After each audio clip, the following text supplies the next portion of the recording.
ਅੱਜ ਅਸੀਂ ਮਨਜੀਤ ਇੰਦਰਾ ਦੇ ਕਾਵ ਚਿੰਤਨ ਤੇ ਕਾਵ ਨਾਇਕਾ ਬਾਰੇ ਵਿਚਾਰ ਚਰਚਾ ਕਰਾਂਗੇ।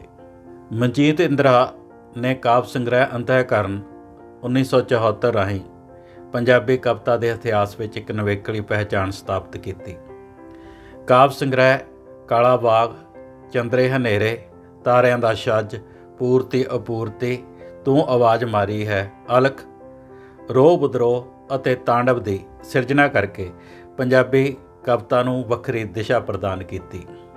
ਇਸ ਤੋਂ ਇਲਾਵਾ ਮਨਜੀਤ ਇੰਦਰਾ ਨੇ ਤੀਆਂ ਤੀਜ ਦੀਆਂ ਵਾਰਤਕ, ਜੰਗਨਾਮਾ ਸ਼ਾਹ ਮੁਹੰਮਦ ਇੱਕ ਆਲੋਚਨਾਤਮਕ ਅਧਿਐਨ, ਸ਼ਿਵ ਕਾਵ ਇੱਕ ਅਧਿਐਨ, ਸਮੀਖਿਆ ਪੁਸਤਕਾਂ ਅਤੇ ਲਗਭਗ 13 ਭਾਰਤੀ ਅਤੇ ਵਿਦੇਸ਼ੀ ਭਾਸ਼ਾਵਾਂ ਵਿੱਚ ਰਚੀਆਂ ਪੁਸਤਕਾਂ ਦਾ ਅਨੁਵਾਦ ਕੀਤਾ। ਮਨਜੀਤ ਇੰਦਰਾ ਆਪਣੇ ਕਾਵ ਸੰਗ੍ਰਹਿ ਦਾ ਆਰੰਭ ਅੰਤਹਿਕਰਨ ਨਾਲ ਕਰਦੀ ਹੈ। ਅੰਤਹਿਕਰਨ ਵਾਲੀ ਕਵਿਤਾ ਸੱਚਮੁੱਚ ਹੀ ਆਪਣੇ ਆਪ ਨੂੰ ਸਮਝਣ ਅਤੇ ਆਪਣੇ ਅੰਤਹਿਕਰਨ ਦੀ ਆਵਾਜ਼ ਨੂੰ ਸੁਣਨ ਦਾ ਯਤਨ ਮਾਤਰ ਹੀ ਹੈ। ਤੂੰ ਰੀਤ ਕਰੇ ਕਿ ਪ੍ਰੀਤ ਕਰੇ, ਰੀਤਾਂ ਤੇ ਪ੍ਰੀਤਾਂ ਵੱਖੋ ਵੱਖ, ਜਾਂ ਰੀਤ ਰਹੇ ਜਾਂ ਪ੍ਰੀਤ ਪਲੇ, ਇਹ ਦੋਵੇਂ ਪਲਵਣ ਵੱਖੋ ਵੱਖ। ਮਨਜੀਤ ਇੰਦਰਾ ਨਾਰੀ ਦੇ ਅੰਤਹਿਕਰਨ ਦੀ ਆਵਾਜ਼ ਸੁਣਨ ਅਤੇ ਸੰਚਾਰਨ ਦੇ ਅਮਲ ਲਈ ਸਹਿਜ ਸ਼ਬਦ ਚੋਣ ਕਰਦੀ ਹੈ, ਪਰ ਸ਼ਬਦ ਜੜਤਾ ਨਾਲ ਸ਼ਬਦ ਨਿਵੇਕਲੇ ਅਰਥ ਧਾਰਨ ਕਰਦੇ ਹਨ, ਜਿਸ ਦਾ ਜ਼ਿਕਰ ਡਾਕਟਰ ਅਤਰ ਸਿੰਘ ਬਹੁਤ ਖੂਬਸੂਰਤੀ ਨਾਲ ਕਰਦਾ ਹੈ। ਪੇਲਣਾ, ਚੰਦਰਾ, ਭਾਂਬੜ, ਕੁੜਤੀ, ਬੀੜੇ, ਸਿਆਲ, ਝੱਖੜ, ਬਿਜਲੀਆਂ, ਭੁਚਾਲ, ਨਿਪਟਣਾ, ਪੈਰ ਫੜਨੇ, ਇਹਨਾਂ ਸਾਰੇ ਸ਼ਬਦਾਂ ਦੇ ਅਲੰਕਰਿਕ ਰੂਪ ਸਾਡੇ ਕਾਵਿ ਪਰੰਪਰਾ ਵਿੱਚ ਮੌਜੂਦ ਹਨ। ਕਵਿੱਤਰੀ ਨੇ ਇਹਨਾਂ ਦੀ ਵਰਤੋਂ ਪਰੰਪਰਾਗਤ ਅਰਥਾਂ ਵਿੱਚ ਕੀਤੀ ਹੈ। ਇਸੇ ਤਰ੍ਹਾਂ ਨਾਗ ਵਾਂਗ ਪੇਲਣਾ, ਕੁੜਤੀ ਦੇ ਬੀੜੇ ਦੇ ਟੁੱਟ ਟੁੱਟ ਪੈਣਾ, ਕਾਲੀਆਂ ਰਾਤਾਂ ਵਿੱਚ ਸੂਰਜ ਦਾ ਵਲਣਾ, ਇਹ ਸਾਰੇ ਬਿੰਬ ਇੱਕ ਅਜਿਹੀ ਨਿਝਾਜਕਤਾ ਤੇ ਪ੍ਰਕਾਸ਼ਕ ਹਨ ਜਿਹੜੀ ਪੰਜਾਬੀ ਕਵਿਤਾ ਵਿੱਚ ਪਹਿਲਾਂ ਮੌਜੂਦ ਨਹੀਂ ਸੀ। ਮਨਜੀਤ ਇੰਦਰਾ ਦੀ ਕਾਵਿ ਸ਼ੈਲੀ ਅੰਤਹਿਕਰਨ ਦੀ ਕਵਿਤਾ ਨੂੰ ਨਿਵੇਕਲਾ ਸਰੂਪ ਬਖਸ਼ਦੀ ਹੈ। ਕਵਿਤਾ ਦਾ ਮੁੱਖ ਸੁਰ ਸਵੈ ਕੇਂਦਰਤ ਹੈ ਅਤੇ ਭਾਵਕਤਾ ਪ੍ਰਧਾਨ ਹੈ। ਮਲਾਪ ਦੀ ਤੀਬਰਤਾ ਅਤੇ ਬਿਰਹਾਂ ਦੀ ਤੜਫ ਜਜ਼ਬਾਤੀ ਬੇਚੈਨੀ ਨੂੰ ਪੈਦਾ ਕਰਦੀ ਹੈ। ਇਸ ਵਿੱਚ ਬੇਰਹਿਮ ਪ੍ਰੀਤਮ ਲਈ ਤਰਲਾ ਹੈ। ਆ ਵੀ ਜਾ ਹੁਣ ਤਾਂ ਨਸੀਬ ਖੁਰ ਚੱਲੇ, ਆ ਵੀ ਜਾ ਨੈਣਾਂ ਦੇ ਦੀਵੇ ਬੁੱਝ ਚੱਲੇ, ਅਣਗਿਣਤ ਹੰਝੂ ਝੜੇ ਨੇ ਉਹ ਸੱਜਣ। ਕਾਲਾ ਬਾਗ ਵਿਚਲੀ ਸ਼ਾਇਰੀ ਮਨਜੀਤ ਇੰਦਰਾ ਨੂੰ ਨਾਰੀ ਕਾਵ ਦੀ ਪਰਪੱਕਤਾ ਵੱਲ ਲੈ ਜਾਂਦੀ ਹੈ। ਮਨ ਦੀ ਧਰਾਤਲ ਅਤੇ ਸਥਿਤੀ ਦਾ ਸੱਚ ਪਰਸਪਰ ਵਿਰੋਧੀ ਹੈ। ਇਹ ਦਵੰਦਾਤਮਕ ਸਥਿਤੀ ਕਾਵਿਕ ਮਨ ਦੀ ਪਰੇਸ਼ਾਨੀ ਦਾ ਸਬੱਬ ਬਣਦੀ ਹੈ ਤੇ ਕਵਿਤਾ ਵਿੱਚ ਰੂਪਾਂਤਰਣ ਹੁੰਦੀ ਹੈ। ਕਾਲਾ ਬਾਗ ਵਿੱਚ ਸੰਵਾਦ ਅਤੇ ਬਿਰਤਾਂਤ ਨਾਲ ਨਾਲ ਚੱਲਦੇ ਹਨ। ਸੰਵਾਦ ਕਾਵ ਨਾਇਕਾ ਦਾ ਨਿੱਜੀ ਮੈਂ ਅਤੇ ਸਮਾਜਿਕ ਹੋਮੇ ਦੇ ਦਰਮਿਆਨ ਹੈ। ਨਿੱਜੀ ਮੈਂ ਕਾਲੇ ਬਾਗ ਵਿੱਚ ਜੀਣਾ ਥੀਣਾ ਤੇ ਮਰਨਾ ਲੋਚਦੀ ਹੈ ਤੇ ਇਸ ਦੇ ਸੂਹੇ ਫੁੱਲਾਂ ਨੂੰ ਆਪਣੇ ਵਾਲਾਂ ਵਿੱਚ ਗੁੰਦਣ ਦੀ ਲੋਚਾ ਰੱਖਦੀ ਹੈ। ਕਾਲੇ ਬਾਗ ਦੇ ਅੰਬਾਂ ਨੂੰ ਚੱਖਣਾ ਤੇ ਚੂਪਣਾ ਚਾਹੁੰਦੀ ਹੈ ਅਤੇ ਆਪਣੇ ਸਤਨਾਂ ਦੀ ਚੋਰੀ ਇਸ ਬਾਗ ਦੇ ਤੋਤਿਆਂ ਸਾਹਮਣੇ ਅਰਪਿਤ ਕਰਦੀ ਹੈ। ਸਮਾਜਿਕ ਹੋਮੇ ਕਾਵ ਨਾਇਕਾ ਨੂੰ ਇਸ ਮੰਡਲ ਦੀਆਂ ਦੁਸ਼ਵਾਰੀਆਂ ਤੇ ਪੀੜਾਂ ਦਾ ਵਰਣਨ ਕਰਕੇ ਉਸ ਨੂੰ ਇਸ ਮੰਡਲ ਵਿੱਚ ਨਾ ਗੁਜ਼ਰਨ ਦੀ ਨਸੀਹਤ ਕਰਦੀ ਹੈ, ਪਰ ਕਾਵ ਨਾਇਕਾ ਸਮਾਜਿਕ ਹੋਮੇ ਦੀਆਂ ਨਸੀਹਤਾਂ ਤੋਂ ਬੇਪਰਵਾਹ ਹੋ ਕੇ ਨਿੱਜੀ ਮੈਂ ਦੀਆਂ ਖਹਿਸ਼ਾਂ ਦੀ ਪੂਰਤੀ ਹੋਣ ਦਿੰਦੀ ਹੈ। ਆਦਰਸ਼ਵਾਦ ਅਤੇ ਜਿਸਮ ਭੋਗਣ ਦੀ ਲਾਲਸਾ ਮਾਨਸਿਕ ਕਸ਼ਮਕਸ਼ ਪੈਦਾ ਕਰਦੀ ਹੈ। ਵਿਭਿੰਨ ਸਥਿਤੀਆਂ ਵਿੱਚ ਮਨ ਦੀ ਡਾਮਾਡੋਲ ਸਥਿਤੀ ਅਰਧ ਜੋਨ ਹੰਢਾਉਣ ਲਈ ਮਜਬੂਰ ਕਰਦੀ ਹੈ।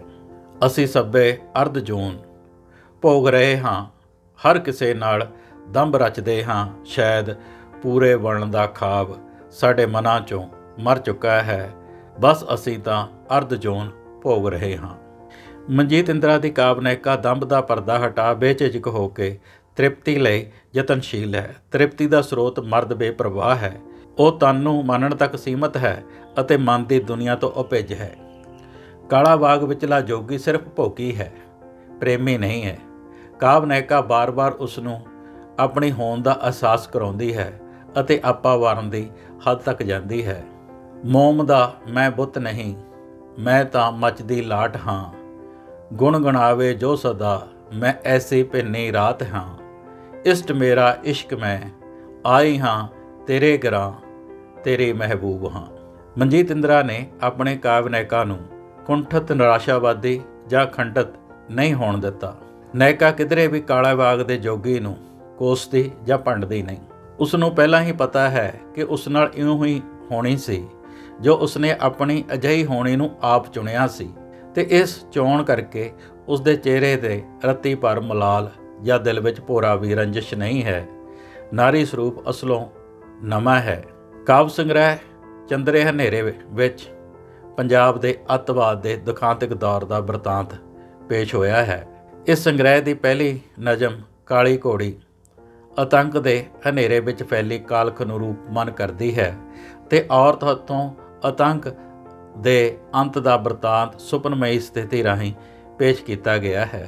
ਜ਼ੁਲਮ ਦੀ ਦਵੱਲੀ ਹਨੇਰੀ, ਅੱਤਵਾਦ ਤੇ ਪੁਲਿਸ ਦਾ ਗੁੰਡਾ ਰਾਜ ਨੇ ਪੰਜਾਬੀ ਜਨਜੀਵਨ ਨੂੰ ਲੀਹੋਂ ਲਾ ਦਿੱਤਾ ਤੇ ਹਾਲਾਤ ਕਾਬੂ ਵਿੱਚ ਆਉਣਾ ਅਸੰਭਵ ਮਹਿਸੂਸ ਹੋਣ ਲੱਗਿਆ। ਕਵਿੱਤਰੀ ਇਸ ਸਿਚੁਏਸ਼ਨ ਨੂੰ ਪੇਸ਼ ਕਰਦੀ ਲਿਖਦੀ ਹੈ, ਪਾਣੀਆਂ ਨੂੰ ਅੱਗ ਲੱਗ ਗਈ, ਕੱਖੀ ਕਾਨੀ ਜੇ ਲੱਗਦੀ ਬੁਝਾਉਂਦੀ, ਪੌਣਾ ਨੂੰ ਕਿਹਾ ਸੱਪ ਲੜਿਆ, ਮਾਸ ਮੱਚਦੇ ਦੀ ਗੰਧ ਜਹੀ ਆਉਂਦੀ। ਅਜਿਹੇ ਹਾਲਾਤ ਵਿੱਚ ਚੰਦਰੇ ਹਨੇਰੇ ਦੀ ਕਾਵਿ ਨਾਇਕਾ ਹਿੰਮਤ ਨਹੀਂ ਹਾਰਦੀ, ਰਾਜਸੀ ਤਾਕਤਾਂ ਨੂੰ ਵਿਗਾੜਦੀ ਹੈ ਅਤੇ ਜਲਦੀ ਹਾਲਾਤ ਦੇ ਸੁਖਾਵੇਂ ਹੋਣ ਦਾ ਸੰਕੇਤ ਦਿੰਦੀ ਹੈ। ਮਨਜੀਤ ਇੰਦਰਾ ਦੀ ਸ਼ਾਇਰੀ ਦਾ ਅਸਲ ਮੁਕਾਮ ਰਤ ਸਾਗਰ ਧਨ ਵਾਲੀ ਸਥਿਤੀ ਹੈ।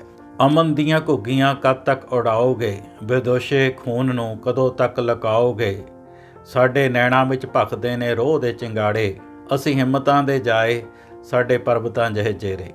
ਕਾਲੀ ਘੋੜੀ, ਕਾਲੇ ਕੋਹ, ਕਾਲੇ ਫੁੱਲ, ਕਾਲੇ ਕੱਪੜੇ, ਕਾਲੀ ਗੁਫਾ, ਕਾਲੇ ਦਰਵਾਜ਼ੇ, ਚਗਰੀਆਂ ਅੱਖਾਂ, ਵੈਣ, ਲੇਰਾਂ ਭਖਦੀਆਂ ਤੇ ਖਤਰਨਾਕ ਅੱਖਾਂ ਅਜਿਹੇ ਪ੍ਰਤੀਕ ਹਨ ਜੋ ਵਾਪਰ ਰਹੇ ਨੂੰ ਹੀ ਉਜਾਗਰ ਨਹੀਂ ਕਰਦੇ, ਸਗੋਂ ਉਹਨਾਂ ਪਿੱਛੇ ਲੁਕੇ ਹਾਦਸਾਕਾਰਾਂ ਨੂੰ ਵੀ ਨੰਗਾ ਕਰਦੇ ਹਨ।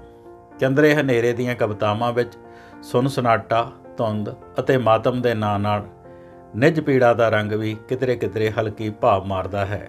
ਇੰਜ ਲੱਗਦਾ ਹੈ ਕਿ ਮਾਤਮੀ ਤੇ ਵਿਦਰੋਹੀ ਸੁਰ ਵਿੱਚ ਮਨਜੀਤ ਇੰਦਰਾ ਨੇ ਸਮੇਂ ਦੇ ਦਰਦ ਅਤੇ ਪੀੜਾ ਦੀ ਪ੍ਰਤੀਕ ਬਣ ਕੇ ਜੋ ਕਾਵਿ ਬੋਲ ਲਿਖੇ ਹਨ, ਉਹ ਇਤਿਹਾਸਕ ਜੋਗਗਰਦੀ ਦੀਆਂ ਬਾਤਾਂ ਪਾਉਂਦੇ ਹਨ। ਇਹਨਾਂ ਕਵਿਤਾਵਾਂ ਵਿੱਚ ਰੁਦਨ ਹੈ, ਇੰਤਕਾਮ ਦੀ ਅਗਨੀ ਹੈ ਅਤੇ ਰੋਹ ਤੇ ਵਿਦਰੋਹ ਹੈ। ਮਨਜੀਤ ਇੰਦਰਾ ਆਪਣੀ ਕਾਵਿ ਰਚਨਾ ਵਿੱਚ ਔਰਤ ਦੇ ਉਦਗਾਰਾਂ ਅਤੇ ਅਦ੍ਰਿਪਤ ਰੀਝਾਂ ਨੂੰ ਜਵਾਨ ਦੇਣ ਦਾ ਆਹਰ ਕਰਦੀ ਹੈ। ਅਪੂਰਤੀ ਤੋਂ ਪੂਰਤੀ ਵੱਲ ਸਫ਼ਰ ਤੈਅ ਕਰਦੀ ਔਰਤ ਆਪਣਾ ਆਪਾ ਵਾਰਨ ਲਈ ਤਤਪਰ ਹੈ। ਜ਼ਿੰਦਗੀ ਦਾ ਤਾਂ ਸੱਚ ਪੂਰਤੀ ਦੇ ਰਾਹ ਵਿੱਚ ਰੁਕਾਵਟ ਹੈ। ਕੋਈ ਸੀਨਾ ਤਾਂ ਚਾਹੀਦਾ ਹੈ ਜਿਗਰਾ ਕਰਕੇ ਜਿਸ ਨਾਲ ਸਵੈ ਵਿਸ਼ਵਾਸ ਉਪਜਣ ਤੇ ਆਪਾ ਗਵਾ ਸਕੀਏ। ਮਨਜੀਤ ਇੰਦਰਾ ਦੀ ਕਾਵਿ ਨਾਇਕਾ ਦੁਆਪਰ ਯੁੱਗ ਤੋਂ ਕਲਯੁੱਗ ਤੱਕ ਦਾ ਲੰਬੇਰਾ ਸਫ਼ਰ ਤੈਅ ਕਰਦੀ ਹੈ। ਦੁਆਪਰ ਯੁੱਗ ਵਿੱਚ ਉਹ ਕ੍ਰਿਸ਼ਨ ਲੀਲਾ ਦੀ ਮੁਹਤਾਜੀ ਲਈ ਬੇਵੱਸ ਹੈ, ਪਰ ਵਰਤਮਾਨ ਯੁੱਗ ਵਿੱਚ ਕ੍ਰਿਸ਼ਨ ਲੀਲਾ ਦੀ ਮਿਹਰ ਦਾ ਭਰਮ ਤਿਆਗ ਕੇ ਆਪਣੀ ਲੜਾਈ ਲੜਨ ਦੇ ਕਾਬਲ ਹੋਣ ਦਾ ਦਾਅਵਾ ਕਰਦੀ ਹੈ। ਮੈਂ ਦੁਆਪਰ ਤੋਂ ਕਲਯੁੱਗ ਤੱਕ ਤੇਰੀ ਲੀਲਾ ਦੀ ਮੁਹਤਾਜੀ, ਤੇਰੀਆਂ ਮਿਹਰਾਂ ਦਾ ਭਰਮ, ਰੇਤਲੇ ਰਾਹਾਂ 'ਚ ਕਿਧਰੇ ਕਿਣਕਾ ਕਿਣਕਾ ਕੇਰ ਆਈ ਹਾਂ। ਮੇਰੇ ਅਜ਼ਲਾਂ ਦੇ ਇਸ ਪਹਿਰਨ ਨੂੰ ਤਾਰ ਤਾਰ ਕਰਨਾ ਕਿਸੇ ਦੁਸ਼ਾਸਨੀ ਹੱਥਾਂ ਦੇ ਵੱਸ ਦੀ ਗੱਲ ਨਹੀਂ। ਤੂੰ ਆਵਾਜ਼ ਮਾਰੀ ਹੈ ਦੀ ਕਵਿਤਾ ਮਰਦ ਔਰਤ ਸੰਬੰਧਾਂ ਦਾ ਰਸ ਭੋਗਣ ਲਈ ਰਿਸ਼ਤਿਆਂ ਦੀਆਂ ਬੰਦਸ਼ਾਂ ਹਟਾ ਪਟਕੜ ਹੰਢਾਉਣ ਦਾ ਸੰਕੇਤਕ ਪ੍ਰਗਟਾ ਹੈ। ਇਹਦੀ ਕਾਵਿ ਨਾਇਕਾ ਜਿਸਮਾਨੀ ਸੰਤੁਸ਼ਟੀ ਲਈ ਵਿਵਾਹਕ ਮਰਦ ਦੇ ਸੰਗ ਮਰਿਆਦਾ ਤੋਂ ਬੇਫਿਕਰ ਹੋ ਕੇ ਕੁਝ ਪਲ ਮਾਨਣ ਦੀ ਚੇਸ਼ਟਾ ਰੱਖਦੀ ਹੈ। ਮਨਜੀਤ ਇੰਦਰਾ ਸਮਕਾਲੀ ਮੱਧ ਵਰਗੀ ਜੀਵਨ ਸ਼ੈਲੀ ਦੇ ਸਰੂਪ ਨੂੰ ਬੇਝਿਜਕ ਪ੍ਰਗਟਾਉਣ ਦੀ ਹਿੰਮਤ ਰੱਖਦੀ ਹੋਈ ਸਮਾਜਿਕ ਪਰਦੇ ਥੱਲੇ ਲੁਕੇ ਸੱਚ ਨੂੰ ਉਜਾਗਰ ਕਰਦੀ ਹੈ ਅਤੇ ਔਰਤ ਮਰਦ ਜਾਇਜ਼ ਨਜਾਇਜ਼ ਸੰਬੰਧਾਂ ਬਾਰੇ ਨਵਾਂ ਸੰਵਾਦ ਛੇੜਦੀ ਹੈ। ਮੈਂ ਤਾਂ ਤੇਰੀ ਰੂਹ ਦਾ ਰਿਸ਼ਤਾ ਹਾਂ, ਨਿਰੋਲ, ਮਾਨਸਿਕ, ਜਜ਼ਬਾਤੀ, ਦਿਲ ਦਾ ਵੀ ਤੇ ਦਿਮਾਗ ਦਾ ਵੀ, ਪਰ ਸਮਾਜ ਵੱਲੋਂ ਪ੍ਰਵਾਨਿਤ ਨਹੀਂ। ਅੱਧਾ ਤੂੰ ਮੇਰਾ ਹੈ, ਬੈਟਰ ਹਾਫ, ਪਰ ਦਰਿਆਵੀ ਤੌਰ 'ਤੇ ਸੰਪੂਰਨ ਰੂਪ ਵਿੱਚ ਉਹਦਾ ਆਪਣੀ ਕੁਝ ਲੱਗਦੀ ਦਾ ਕਾਨੂੰਨ ਦੀ ਨਜ਼ਰ ਵਿੱਚ ਕਹੀ ਵਿਡੰਬਣਾ। ਅਲਖ ਮਨਜੀਤ ਇੰਦਰਾ ਦੀ ਸ਼ਾਇਰੀ ਦਾ ਨਵਾਂ ਮੋੜ ਹੈ, ਜਿਸ ਵਿੱਚ ਮਰਦ ਖੁਦ ਆਪਣੀ ਕਾਮ ਲਾਲਸਾ ਦਾ ਸ਼ਿਕਾਰ ਹੈ ਅਤੇ ਨਿਤ ਨਵੇਂ ਜਿਸਮ ਦੀ ਤਲਾਸ਼ ਵਿੱਚ ਦਿਸ਼ਾਹੀਣ ਸਫ਼ਰ ਦਾ ਮੁਸਾਫਰ ਬਣਦਾ ਹੈ। ਉਹ ਜ਼ਿਕਰ ਕਰਦੀ ਹੈ, ਫਿਰ ਕੋਈ ਹੋਰ ਰਸਤਾ ਟੋਲਦਾ ਹਾਂ, ਕੋਈ ਹੋਰ ਅੱਗ ਫਰੋਲਦਾ ਹਾਂ, ਘਰ ਦੀ ਅੱਗ ਜਦ ਚਾਹੇ ਸੇਕਦਾ ਹਾਂ, ਕੁਝ ਪਲ ਉਸ ਅੱਗ ਸਾਹਮਣੇ ਘੁਟਨੇ ਟੇਕਦਾ ਹਾਂ। ਇਸ ਨੇਤਾ ਪ੍ਰਤੀ ਵਿਵਹਾਰ ਨੂੰ ਰੂਟੀਨ ਸਮਝਦਾ ਹਾਂ, ਨਿਤ ਨਵੇਂ ਨਿੱਘ ਦਾ ਇੱਛਕ ਕਿੰਨਾ ਹਰਜਾਈ ਹਾਂ ਮੈਂ। ਅਲਖ ਵਿੱਚ ਲੁਪਤ ਕਾਵਨੈਕਾ ਮਰਦ ਤੋਂ ਆਪਣੇ ਗੁਨਾਹਾਂ ਤੇ ਕਿਰਦਾਰ ਦੀ ਅਸਲੀਅਤ ਜਗ ਜ਼ਾਹਰ ਕਰਵਾਉਣ ਦੀ ਕੋਸ਼ਿਸ਼ ਕਰਦੀ ਹੈ ਤੇ ਮਰਦ ਦੇ ਚਿਹਰੇ ਨੂੰ ਬੇਨਕਾਬ ਕਰਨ ਦੀ ਬੇਵੱਸੀ ਪਿੱਛੇ ਬਦਲੇ ਦੀ ਭਾਵਨਾ ਦੀ ਭਿਣਕ ਪੈਂਦੀ ਹੈ। ਅਲਖ ਦੀ ਕਾਵਨੈਕਾ ਖਾਮੋਸ਼ ਰਹਿ ਕੇ ਮੱਧ ਵਰਗੀ ਮਰਦ ਸੋਚ ਨੂੰ ਬੇਪਰਦਾ ਕਰਦੀ ਹੈ ਤੇ ਜਿਨਸੀ ਸੰਬੰਧਾਂ ਨੂੰ ਪ੍ਰਭਾਸ਼ਿਤ ਕਰਨ ਦਾ ਯਤਨ ਕਰਦੀ ਹੈ। ਰੋਹ ਵਿਦਰੋਹ ਦੀ ਕਵਿਤਾ ਵਿੱਚ ਜਜ਼ਬਾਤੀ ਸੰਬੰਧਾਂ ਦੇ ਨਾਲ ਸਮਕਾਲੀ ਸਰੋਕਾਰਾਂ ਬਾਰੇ ਵਧੇਰੇ ਚਰਚਾ ਕੀਤੀ ਗਈ ਹੈ। ਇਸ ਵਿੱਚ ਸਮਾਜਿਕ, ਆਰਥਿਕ, ਰਾਜਸੀ, ਧਾਰਮਿਕ ਆਦਿ ਖੇਤਰਾਂ ਵਿੱਚ ਪੈਦਾ ਹੋਈ ਭ੍ਰਿਸ਼ਟਤਾ ਦੇ ਚਲਨ ਨੂੰ ਕਲਮਬੱਧ ਕੀਤਾ ਗਿਆ ਹੈ। ਚੰਦਰੇ ਹਨੇਰੇ ਤੋਂ ਬਾਅਦ ਰੋਹ ਵਿਦਰੋਹ ਵਿਚਲੀ ਕਵਿਤਾ ਨਿੱਜ ਦੀ ਕੈਦ ਤੋਂ ਮੁਕਤ ਹੋ ਕੇ ਪਰਦੀ ਪਹਿਰਵੀ ਕਰਦੀ ਹੈ, ਸਮਾਜਿਕ ਸਥਿਤੀ ਉੱਤੇ ਚਿੰਤਾ ਤੇ ਚਿੰਤਨ ਕਰਨ ਦਾ ਸੰਦੇਸ਼ ਦਿੰਦੀ ਹੈ। ਉਹ ਵਿਸ਼ਵੀਕਰਨ ਦੇ ਖਪਤੀ ਸੱਭਿਆਚਾਰ ਵਿੱਚ ਨੈਤਿਕ ਗਿਰਾਵਟ ਉੱਤੇ ਦੁੱਖ ਪ੍ਰਗਟਾਉਂਦੀ ਹੈ। ਕਿੱਧਰ ਜਾ ਰਹੀ ਹੈ ਸੰਸਕ੍ਰਿਤੀ ਸਾਡੀ, ਪੁੱਤਰ ਨੂੰ ਭੁੱਲਿਆ ਮਾਪਿਆਂ ਦਾ ਸਤਿਕਾਰ, ਦੀਦਿਆਂ 'ਚੋਂ ਉੱਡ ਗਈ ਸ਼ਰਮ ਹਿਆ ਲੱਜਿਆ, ਧੀਆਂ ਧਿਆਣੀਆਂ ਭੁੱਲ ਗਈਆਂ ਨਜ਼ਰ ਨੀਵੀਂ ਦਾ ਸਲੀਕਾ। ਰੋਹ ਵਿਦਰੋਹ ਦੀ ਕਾਵਨੈਕਾ ਰਵਿੰਦਰਨਾਥ ਟੈਗੋਰ ਅਤੇ ਮੰਟੋ ਦੀ ਸ਼ਖਸੀਅਤ ਅਤੇ ਸਾਹਿਤ ਸਿਰਜਣਾ ਦੀ ਪ੍ਰਸ਼ੰਸਾ ਦਾ ਗਾਇਨ ਕਰਦੀ ਹੈ। ਇਸ ਨਾਲ ਸਮਕਾਲੀ ਸਰੋਕਾਰਾਂ ਤੋਂ ਪੱਲਾ ਛੁਡਾ ਮੁੜ ਗੀਤਾਂ ਦੇ ਮਾਧਿਅਮ ਰਾਹੀਂ ਵਿਰਹਾਂ ਦੀ ਕਸ ਕਢਾਉਂਦੀ ਹੈ ਤੇ ਉਦਾਸੀ ਦੇ ਆਲਮ ਵਿੱਚ ਗੁਆਚ ਜਾਂਦੀ ਹੈ। ਮੋਈਆਂ ਵੇ ਮੁਹੱਬਤਾਂ ਜਵਾਨੀ ਵਿੱਚ ਜੀਦੀਆਂ, ਮੋਈਆਂ ਵੇ ਮੁਹੱਬਤਾਂ ਜਵਾਨੀ ਵਿੱਚ ਜੀਦੀਆਂ, ਜੀਣ ਦਾ ਵੇ ਕਿਹਾ ਉਹਨੂੰ ਚਾਅ। ਤਾਰਿਆਂ ਦਾ ਛੱਜ ਪੰਜਾਬੀ ਸਾਹਿਤ ਵਿੱਚ ਨਿਵੇਕਲਾ ਯਤਨ ਹੈ ਜਿਹੜਾ ਕਵਿਤਾ ਦੇ ਮਾਧਿਅਮ ਰਾਹੀਂ ਬਰਤਾਂਤ ਸਿਰਜਦਾ ਹੈ। ਪ੍ਰੋਫੈਸਰ ਮੋਹਨ ਸਿੰਘ ਦੀ ਜੀਵਨੀ ਅਤੇ ਰੇਖਾ ਚਿੱਤਰ ਹੋਰ ਨਿਬੜਦਾ ਹੈ। ਕਦੇ ਇਹ ਤਾਰਿਆਂ ਦਾ ਛੱਜ ਪ੍ਰੋਫੈਸਰ ਮੋਹਨ ਸਿੰਘ ਦੀ ਸਿਰਜਣਾ ਪ੍ਰਕਿਰਿਆ ਦੇ ਸਾਹਿਤਕ ਅਮਲ ਨੂੰ ਅਭਿਵਿਅਕਤ ਕਰਦਾ ਹੈ। ਇਹ ਪ੍ਰੋਫੈਸਰ ਮੋਹਨ ਸਿੰਘ, ਅੰਮ੍ਰਿਤਾ ਪ੍ਰੀਤਮ, ਸੁਰਜੀਤ, ਮਨਜੀਤ ਇੰਦਰਾ ਤੋਂ ਇਲਾਵਾ ਸਮਕਾਲੀ ਸ਼ਖਸੀਅਤਾਂ ਦੇ ਸੰਬੰਧਾਂ ਬਾਰੇ ਭਰਪੂਰ ਜਾਣਕਾਰੀ ਪ੍ਰਦਾਨ ਕਰਵਾਉਂਦਾ ਹੈ। ਕਾਵਿ ਨਾਟਕ ਦਾ ਦ੍ਰਿਸ਼ ਵੀ ਕਿਤੇ ਕਿਤੇ ਨਜ਼ਰੀ ਆਉਂਦਾ ਹੈ। ਮਨਜੀਤ ਇੰਦਰਾ ਨੇ ਬਹੁਤ ਸ਼ਿੱਦਤ ਨਾਲ ਇਸ ਦਾ ਪੁਨਰ ਸਿਰਜਣ ਕਰਕੇ ਇਤਿਹਾਸਕ, ਸਾਹਿਤਕ ਤੇ ਮੋਹ ਦੇ ਰਿਸ਼ਤਿਆਂ ਨੂੰ ਨਵੀਂ ਪਲਾਂਘ ਦਿੱਤੀ ਹੈ। ਤਾਰਿਆਂ ਦੇ ਛੱਜ ਦੀ ਕਾਵਨੈਕਾ ਸਿਰਦ ਅਤੇ ਮੋਹ ਭਿੰਨੀ ਸ਼ਖਸੀਅਤ ਬਣ ਕੇ ਉਗੜਦੀ ਹੈ ਤੇ ਜਜ਼ਬਾਤਾਂ ਦੇ ਵਹਿਣ ਵਿੱਚ ਡੁੱਬ ਕੇ ਵੀ ਕਿਨਾਰੇ ਤੇ ਬੈਠਣ ਦਾ ਅਹਿਸਾਸ ਰੱਖਦੀ ਹੈ। ਡਾਕਟਰ ਸੁਰਜੀਤ ਭੱਟੀ ਮਨਜੀਤ ਇੰਦਰਾ ਦੀ ਕਾਵਿ ਵਸਤੂ ਬਾਰੇ ਆਪਣੇ ਵਿਚਾਰ ਪਟਾਉਂਦੇ ਹੋਏ ਲਿਖਦੇ ਹਨ, ਮਨਜੀਤ ਇੰਦਰਾ ਦੀ ਕਵਿਤਾ ਔਰਤ ਲਈ ਕਿਸੇ ਆਦਰਸ਼ ਜਾਂ ਮਿੱਥ ਦੀ ਸਿਰਜਣਾ ਨਹੀਂ ਕਰਦੀ। ਇਸ ਵਿੱਚ ਔਰਤ ਜੋ ਕੁਝ ਭੋਗਦੀ ਹੈ, ਜੋ ਲੋਚਦੀ ਹੈ ਅਤੇ ਜੋ ਉਸ ਨੂੰ ਸਮਾਜ ਵਿੱਚੋਂ ਪ੍ਰਾਪਤ ਹੁੰਦਾ ਹੈ, ਉਸ ਦਾ ਜ਼ਿਕਰ ਬੜੇ ਸਵੈਮਾਣ ਨਾਲ ਕਰਦੀ ਹੈ। ਇਹ ਸ਼ਾਇਰੀ ਵਿਚਲੀ ਔਰਤ ਮਰਦ ਦੀ ਦਾਸੀ ਹੋਣ ਦੀ ਮੱਧਕਾਲੀ ਰੂੜੀ ਨੂੰ ਜੜੋਂ ਉਖਾੜ ਦਿੰਦੀ ਹੈ। ਤਾਂਡਵ ਕਾਵਿ ਸੰਗ੍ਰਹਿ ਦੀ ਕਾਵਨੈਕਾ ਮਿਥਾਸ ਤੇ ਇਤਿਹਾਸ ਦੇ ਹਵਾਲੇ ਦੇ ਕੇ ਸਮਕਾਲ ਦੀ ਰੂਹ ਕੰਬਾਊ ਸਥਿਤੀ ਤੋਂ ਜਾਣੂ ਕਰਵਾਉਂਦੀ ਹੈ ਅਤੇ ਆਪ ਹੀ ਅਮਾਨਵੀ ਵਰਤਾਰੇ ਖਤਮ ਕਰਨ ਦਾ ਰਸਤਾ ਵੀ ਦਿਖਾਉਂਦੀ ਹੈ। ਕਵਿਤਾ ਪੇਸ਼ ਹੈ ਤਾਂਡਵ।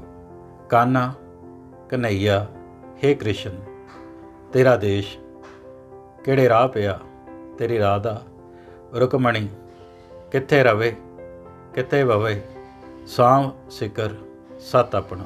ਚਾਰੋਂ ਪਾਸੇ ਕਾਰਵਾਂ ਵਿੱਚ ਘਿਰ ਗਿਆ ਤੇਰਾ ਇਹ ਹਿੰਦ, ਬਚੇ ਨਾ ਤਾਂ ਤ੍ਰਿਸ਼ਟਰਾਸਰ ਜਾਂ ਸੜੇ ਸ਼ੁਕਨੀ ਜਿਹੇ, ਪਾਂਡਵਾਂ ਨੂੰ ਕੋਹ ਸੁੱਟਿਆ ਜਲਾਵਤਨ ਕਰ ਦਿੱਤੇ, ਦੇਸ਼ ਧਰੋ ਦੇ ਲਾ ਕੇ ਲਾਸ਼ਣ ਕਾਰਵਾਨੀ ਸੁੱਟੇ ਗਏ, ਦ੍ਰੋਪਦੀਆਂ ਕੂਕ ਰਹੀਆਂ ਵੈਦਸ਼ੀ ਹੱਸਦੇ ਪਏ, ਧਰਮ ਦੇ ਨਾਂ 'ਤੇ ਪਖੰਡੀ ਕਿਹਾ ਤਾਂਡਵ ਰਚ ਰਹੇ, ਪੁੰਨਿਆਂ ਦੀ ਰਾਤ ਦੇ ਮੱਥੇ 'ਤੇ ਕਾਲਖ ਪੋਚ ਕੇ, ਘੋਰ ਹਨੇਰੀ ਰਾਤ ਵਿੱਚ ਚਾਨਣ ਨੂੰ ਭੋਰੇ ਡੱਕ ਕੇ, ਕੱਚੀਆਂ ਕਚਨਾਰ ਕਲੀਆਂ ਪੈਰਾਂ ਹੇਠ ਮਧੋਲਦੇ, ਬਾਂਸਰੀ ਦੀ ਤਾਨ ਘੁੰਮੀ ਸੁਰੀਲੇ ਸੰਗੀਤ ਵਿੱਚ, ਲਹੂ ਲੁਹਾਨ ਪਾਤਲੀਆਂ ਸੰਗ ਪੈਰੀ ਘੁੰਗਰੂ ਬੰਨ੍ਹ ਕੇ ਮੀਰਾ ਨੱਚੇ, ਨੱਚਣ ਰਾਧਾ ਰੁਕਮਣੀਆਂ सारा जंगल हस रहा है,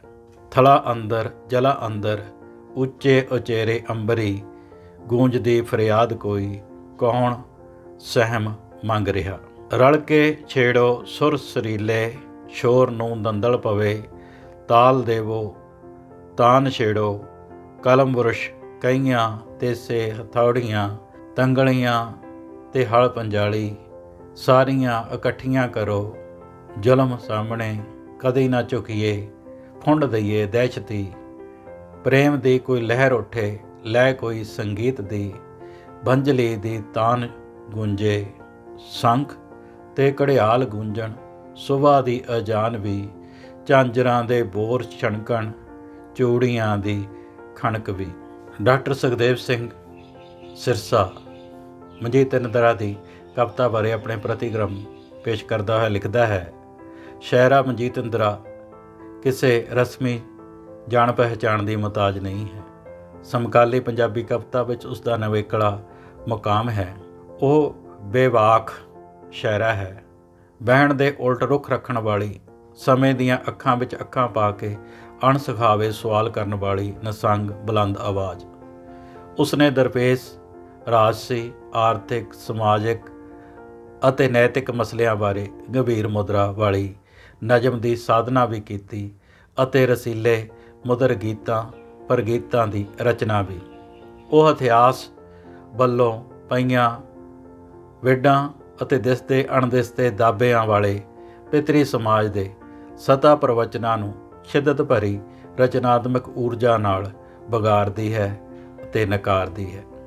ਡਾਕਟਰ ਜੋਗਰਾਜ ਮਨਜੀਤ ਇੰਦਰਾ ਬਾਰੇ ਆਪਣੇ ਪ੍ਰਤੀਕਰਮ ਪੇਸ਼ ਕਰਦਾ ਹੋਇਆ ਲਿਖਦਾ ਹੈ, ਮਨਜੀਤ ਇੰਦਰਾ ਔਰਤ ਨੂੰ ਮੰਡੀ ਦੀ ਵਸਤ ਵਿੱਚ ਤਬਦੀਲ ਕਰਨ ਵਾਲੇ ਸੱਭਿਆਚਾਰ ਨੂੰ ਵਿਭਿੰਨ ਪੱਧਰਾਂ 'ਤੇ ਰਿਜੈਕਟ ਕਰਦੀ ਹੈ।